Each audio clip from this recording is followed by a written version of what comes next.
नालायक सारे लोक तुम्ही चुकीचं काम करता, परत आम्हाला उत्तर द्यायची।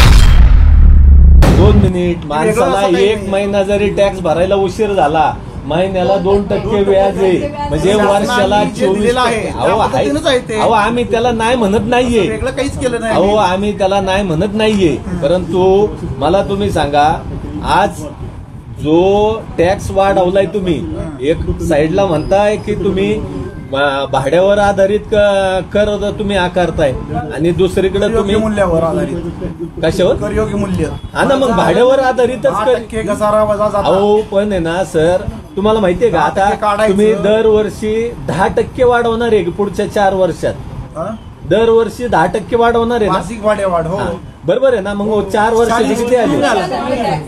40% झाले ना। अहो मॅडम ऐका ना, दरवर्षी वाढीव 10% घेणार आहे का नाही तुम्ही?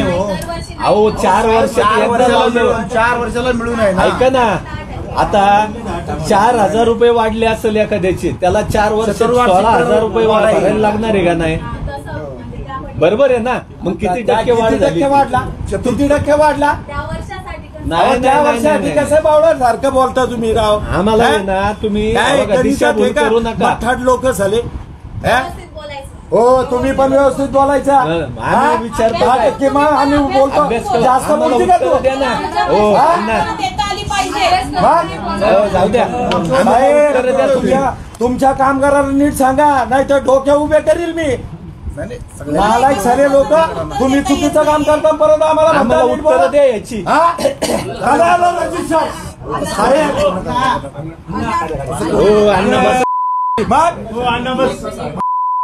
परत देश विदेशातील प्रत्येक घडामोडींचे लाईव्ह अपडेट मिळवण्यासाठी आता साम टीव्हीच्या सर्व सोशल मीडिया प्लॅटफॉर्मला लाईक, फॉलो आणि सबस्क्राईब करा। तसंच सर्व नोटिफिकेशनसाठी बेल आयकॉन प्रेस करायला विसरू नका।